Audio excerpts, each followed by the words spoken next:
What's up, guys? Welcome back. I'm back here at Gettle Chrysler Dodge Jeep Ram in Punta Gorda, Florida, checking out this brand new 2024 Jeep Wagoneer. Now, this is a Series 2 and the Carbide package, one of my favorite packages on the lineup. We also have a brand new powertrain for 2024. And today I'm going to take in a complete tour of this vehicle. We're going to check it out as far as the design, engine, of course, technology, and the test drive. So if you like watching videos like this, don't forget to check out the rest of my channel, hit that like and subscribe button. Don't forget to turn on that bell notification ring bell. And now let's get back to this.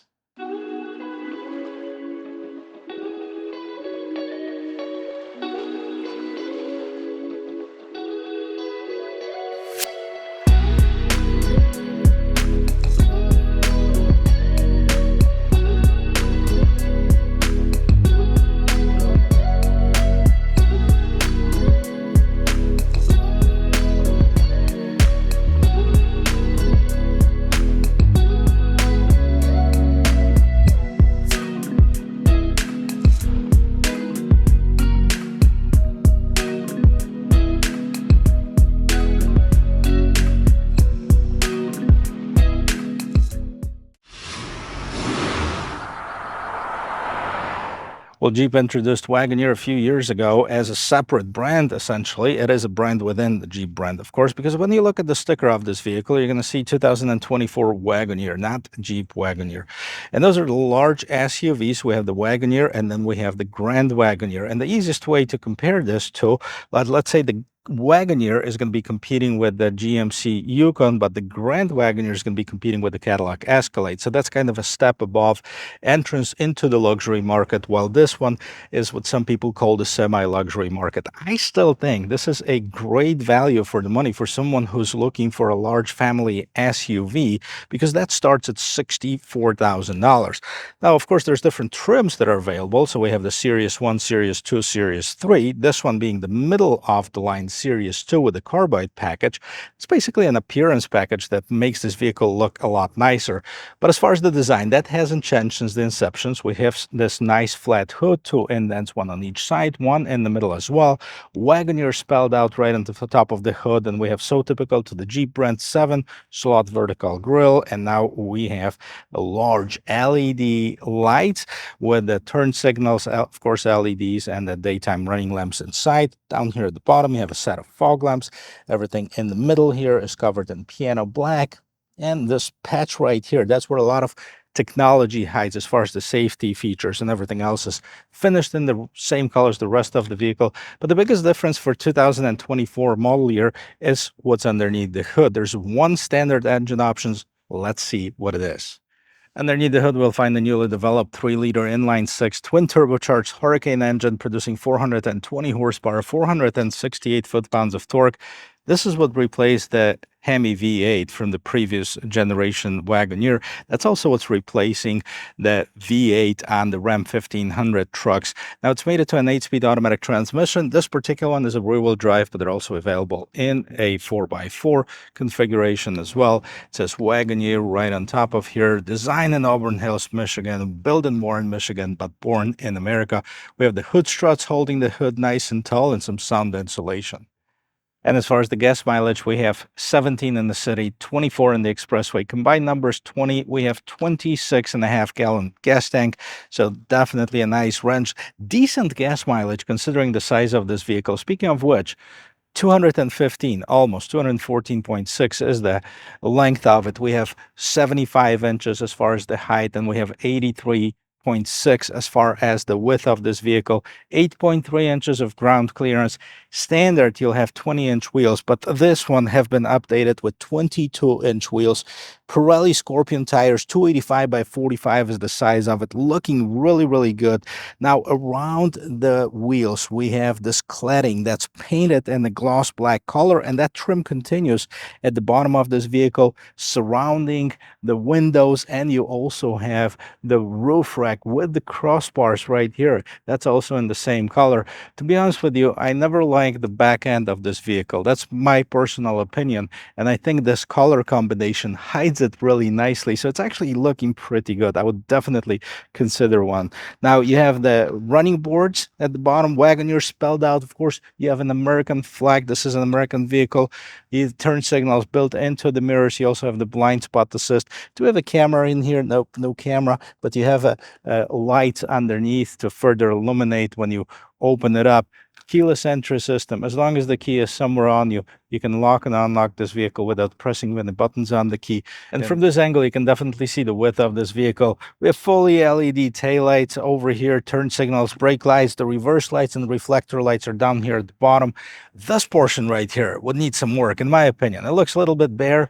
I think the gate spoiler would be nice. Plus, it could cover that exposed wiper if it had it. Wagoneer spelled out. You have the rear view camera right over here. Also, what's interesting here, it has its own washing system. So if the camera gets dirty, you can wash that off as well. I have a bunch of sensors in the bumper itself. Right underneath here, you have a tow hitch, 4 and 7 pin connector. If properly equipped, this vehicle or the Wagoneer in general can tow up to 9,000 pounds. However, this one, the 4x2 Carbide edition, can tow about 6,000 pounds, give or take. So not bad, but not the greatest. And if you're wondering if there is a spare tire, yes, it is. It's underneath the vehicle.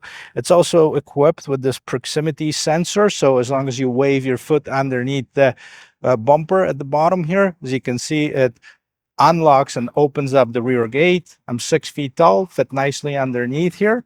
And let's take a look, see how much room we have. So it's a large vehicle. Now, this is the standard one. You can also get the extended one, which is going to extend this room much more. But you have plenty of room behind the third row seat. I'm not sure exactly because Wagoneer or Jeep doesn't publish it on their website. But I would say it's probably about 25 cubic feet or so, definitely over 20, just by eyeballing it. Now, this is where you close and open the gate. You have some hooks. Of course, you have the speaker underneath here and 12-volt power outlet. The seats can be folded down. But before we get to it, let's see what else we have.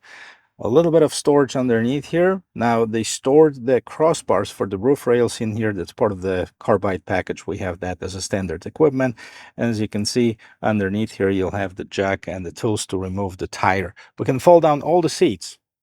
Power, push it, and let's see what's going on. Come on. Why is this one not working? This one is actually working. A little confusing here. This is the third row seats. Folding down. And then they can fold down the second row seats. And as you can see on the driver's side, we're leaning against the front seat. And this is how much room you have. You can literally like transport a refrigerator in here if you wanted to. But why would you want to destroy a nice vehicle like this? But hey, when there's the will, there's a way. In the rear passenger, third row passenger, we have cup holders, USB Type-C, USB Type-A, and then we have the adjustments for the recliner as well as your own vents. And up on top, you have not only your own lights, but also your own sunroof. Yes, because it is a tri-pane sunroof. You have a big panel right in the front and this panel in the back. This doesn't open, only the cover slides open, but the glass itself doesn't move. So let me jump inside and show you how much room we have for passengers. So first of all, getting into the third row seat, I mean, you push the button right here, the seat gets out of the way. And if you want to move it a little bit further, you can. This is how much room you have. Get in and voila. You have plenty of room for third row passengers. Now, let me show you this. You can move this seat all the way back. Boom. Can you move it a little bit further back? No, but you can recline it. This person would probably have enough room. Look at this. I have about 6 inches, and I can most likely, let's see. Let's do it one more time. Let's see if I can move it. This is all the way back. All the way back. Okay. This is the adult-friendly seat. I can definitely see myself driving or riding in this seat for longer periods of time. I have my own vents, cup holders. I can recline. As such, USB Type-C, USB Type-A. Now, this is a captain chairs in the middle row seats, but you can also have a bench if you wanted to. This is a 7-seater configuration. It's also available in the 8-seater. Now let's take a look and see how much room we have in the second row seat. And moving the seat all the way back also gives you plenty of space right here in this second row seat. The seat have adjustments. You can move it forward, you can move it backwards, you can recline. They're nice, they're comfortable. On the firmer side, though, we have about 2 inches of headroom, about, I don't know, plenty of shoulder room, and definitely plenty of knee room. Now, I'm 6 feet tall. This seat is adjusted to my regular driving position, so no shortage of room in this vehicle. And here's your rear door panel. We have some softer materials right here. We also have this trim. That's plastic, but it looks kind of like aluminum. And then we have nicely padded armrest. Of course, you have the lock, unlock, window controls, Alpine stereo, a little bit more storage underneath here. And let's take a look. The seats are nicely covered in leather. This is no man-made leather. This is real thing. And then we have the rear entertainment system on this particular one, which means that you have two 10.1-inch screens, and that includes like the Amazon Fire TV, Amazon Prime, etc. So you can get your babysitter in basically for a few $1,000s as an option on this vehicle. In the middle console, you have your own vents. You also have your own adjustments for this climate control. Third row seat or second row seat, I'm sorry, they're heated right here. And then you have the regular 115 volt and 150 watt power outlet. You also have two USB Type A, two USB Type C, and cup holders right here at the bottom. Both seats have some seat back pockets in the back as well for extra storage. And don't forget about this power sunroof here as well. And of course, let's listen to the sound of the closing door. Check out the quality of this build. Okay, it's nice. It's not bad. Probably I'll give it about 7 or 8 out of 10. You have similar features as on the rear door panel with the addition of 2 memory seat settings, and then of course you have the window mirror lock controls. More storage as far as the bottom of the door. You have the Wagoneer on the door sill, and you have multiple adjustments. Both driver and passenger seats have power adjustments on it. I like this leather. I really do. It's nice. It's firm. You have some perforations. You have some solid. You have a nice overall design of this vehicle. You have the power tilt and telescoping on the steering wheel. Nothing too crazy as far as the pedal box in here. And on the left-hand side, underneath here, you have your light adjustments. You also have your pedal adjustments, because a lot of these vehicles are driven by moms or maybe shorter people sometimes, and then you can adjust the pedals to your desired position. So without having to have the seat on the steering wheel, basically. You also have the electronic parking brake and a lot of technology on the interior. Let's take a look. Here's the interior of this 2024 Wagoneer. Lots of screens, lots of technology. We already covered this in another video, but there's actually a screen right here that you can't see whether it's on or off when looking at the driver or from the driver's side perspective. But this is basically a passenger interactive screen where passenger can access navigation. They can spy to see what's going on in the rear infotainment system, so they can see what the kids are watching if they wanted to. And then of course you have your main infotainment system. This is the 10.1-inch screen with the Uconnect 5. We'll get back to this. Nice steering wheel. I actually like this. This is like the single bar steering wheel, not a 3-spoke like you usually see on some of the other vehicles.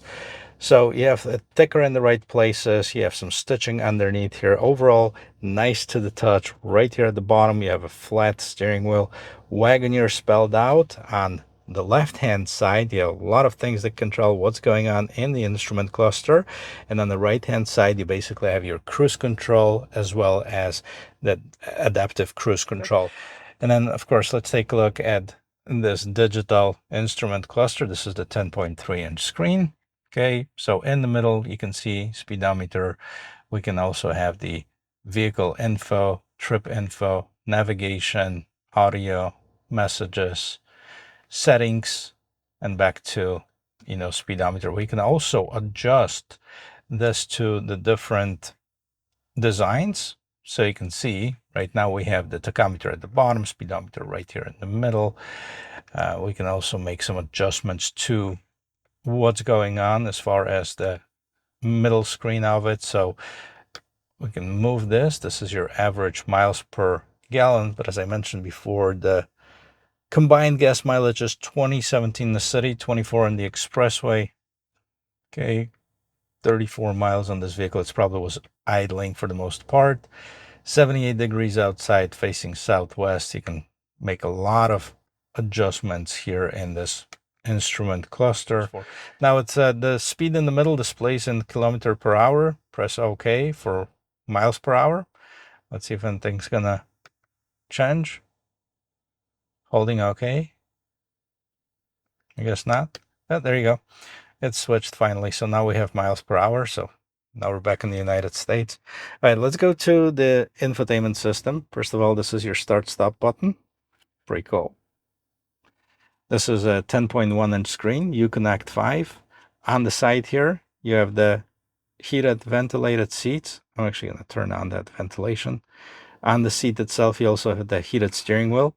And you have the same thing for the passenger. That's where you turn off this screen right here. I was hoping this was for the screen next door. But anyways, we're in comfort setting right now. Let's get this fan cranked up just a tiny bit because it's getting really hot in here. And as far as the home screen, you have your navigation system. You can expand it to the whole screen. A little lagging behind as far as the reaction time, but that's probably because this vehicle hasn't really been used. So this is your built-in navigation. You also have, of course, the wireless Android Auto, wireless Apple CarPlay. As far as your media, you have your AM, FM, Sirius XM, and comfort settings. So this displays on the screen. You also have the hard buttons down here at the bottom. As far as the phone, of course, you can connect the phone. Vehicle settings, mirror dimmer, second row, headrest fold. I like this. Third row, headrest fold. Gives you the maximum visibility. Passenger screen power on. See, I can't see anything, but now I know something is there. There you go. My camera can see it. So this is how you turn it on. Back to the main screen. Rear view camera. I think it can use a little bit of improvement here. It's not bad. It's just not as sharp. It's not as vivid as some of the other systems that I've seen before. See, those pebbles are kind of blurry. You see some of the vehicles are basically almost giving you like, you know, a 3D or 4K, I should say. All right, but if I put it in reverse, I have active trajectory lines. Here's your apps. So your Alexa, Device Manager, Android Auto, and then back to your navigation. So here's some of the shortcuts buttons basically at the bottom here. Here's your home screen. This is your controls for, of course, the climate control. You have the dual zone climate control in the front, single in the back. Down here, I don't know if you can see it, but there's a USB Type A and Type C right at the top. There's two sets of those auxiliary. You have the rear entertainment. Basically, you have the USB Type A to USB Type C. You can also watch movies. There's a HDMI, so you can connect your phone through HDMI as a passenger, and you can watch your own movies if you wanted to. Now, what else we have here? On this strip of buttons here, you can turn on or off this electronic engine start stop feature, lane keep assist, traction control, parking sensors off, tow and haul, and this is also where you can turn on or off that passenger screen. That's kind of an easy way to get to it. You have the gear shifter right here, and of course we have the parking reverse neutral drive.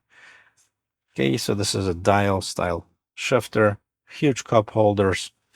Now we can open this part only if you wanted to. You have an extra charging ports, USB Type A, USB Type C. Push it and open the whole thing. And this is deep, very deep. It's almost like echoey deep. Now, on top, I thought this one had the digital mirror, camera mirror, but it doesn't. We also have the ability to open and close the moonroof. Okay, so tilt it open. Nice windscreen, some air. Tilt vent down and open auto close as far as the the cover right here. Now we have the HomeLink system. We also have the illuminated mirrors, grab handle to help you get in and out of this tall vehicle. And this is it. This is the interior of this 2024 Wagoneer Series II Carbide 4x2. Well, before I take it for a spin, I promised that I'm going to go through the pricing with you on the 2024 Wagoneer. So let's see what's available.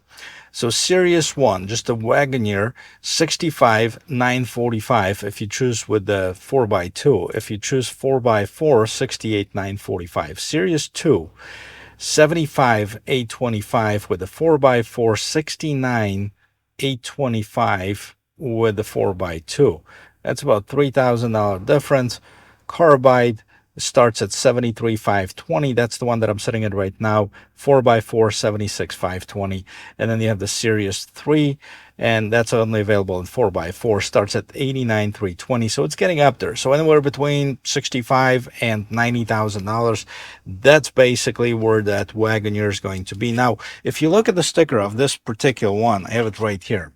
And in addition to the regular Carbide 4x2, we have the base price. Well, that's actually a Series 2 base price, $68,945. Then the Carbide appearance package, $36,995. We have the River Rock exterior paint at $695. Step-up package, which is paint protection by Mopar, door sill guards by Mopar, rear splash guards, front splash guards. Now, the heated second row seats is an option too. That's $1195. Rear entertainment system, $2,600 for that babysitter in the back. You have the front passenger interactive display, $1995, and the 22 painted gloss black wheels at $1495. Total MSRP on this particular one, $83,410.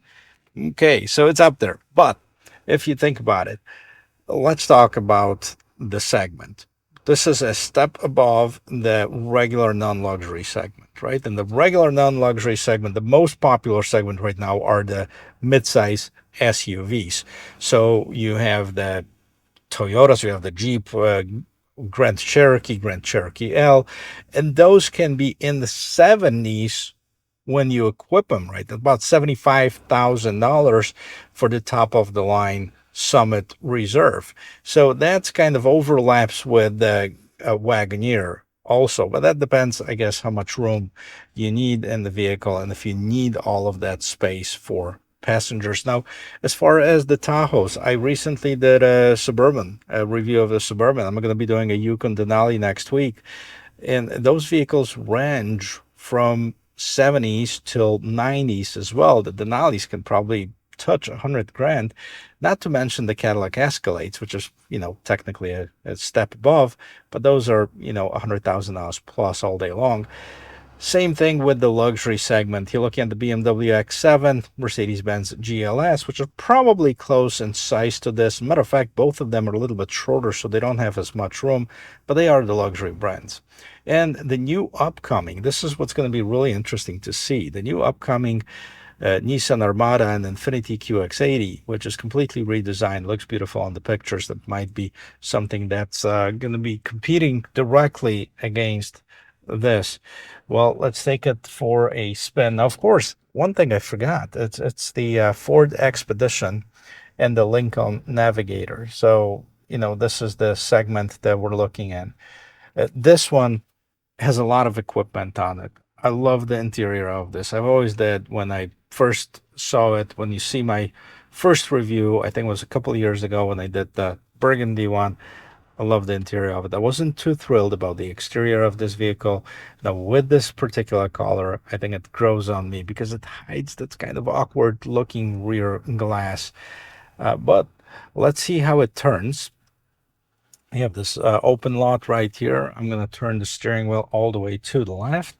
And let's see what this 215 inches as far as length can do. By the way, it weighs close to 6,000 pounds. Okay, it's got 123 inches of wheelbase, so it should be nice and comfortable drive. Let's see if this inline six can take it off the line quickly. And yes, no issues. And it is super quiet too. Unlike I did the Ram 1500, which is basically the same engine, the inline six Hurricane. There was a standard output because with the high output you get more power.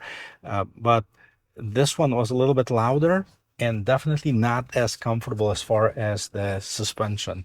Now this one doesn't have the adjustable suspension, so you can't raise or lower this vehicle, but it is an option. I believe a Series 3 would be the only one that will come with it. Some of the tech gadgets that you'll get on this one, might seem like an overkill, but for example, if you didn't need that screen for passenger, you'll save yourself $2,000. Now, I'd probably still leave the rear screens in the back, as I have two young children, and this is the best babysitter for longer drives. So yeah, that would definitely be money well spent in my case, but everyone's different. And I like it. I like the way it drives. I like this big windshield. Okay, you sit on top of the world, but you can see basically the front end of this vehicle. I have this two-zone mirror, so technically these are towing mirrors because you can, see the whole trailer with the small portion of the mirror itself. Feels solid, really does. And with the mirrors adjusted properly and no passengers in the back, I have perfect visibility in the back. And I got to tell you, those big windows, the one that I called awkward because I still think they look like this, but they provide the most light inside the cabin, especially for the third passengers. So they have their own vents, they have their own sunroof, they have their own big panoramic windows. So I guess these third row seat passengers are not going to be left out in this vehicle for sure.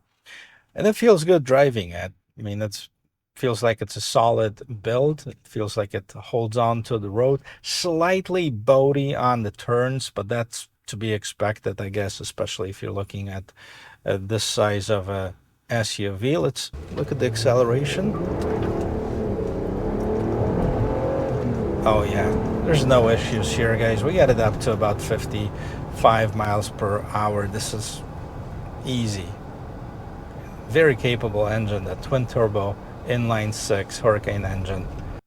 After I reviewed the 1500 series Ram, people ask me, say, hey, how reliable is this engine? And this is really a question that you should be asking a few years down the road, because once you put 50 or 100,000 miles, then you can say about the reliability of this vehicle. Now, they were just released last year. I believe they started putting those in Wagoneers as a no-charge option. Now this is the sole option for the Wagoneer. So there's going to be more vehicles with this engine on the road, and there's probably going to be a lot more data to see if it is reliable or not. I hope it is.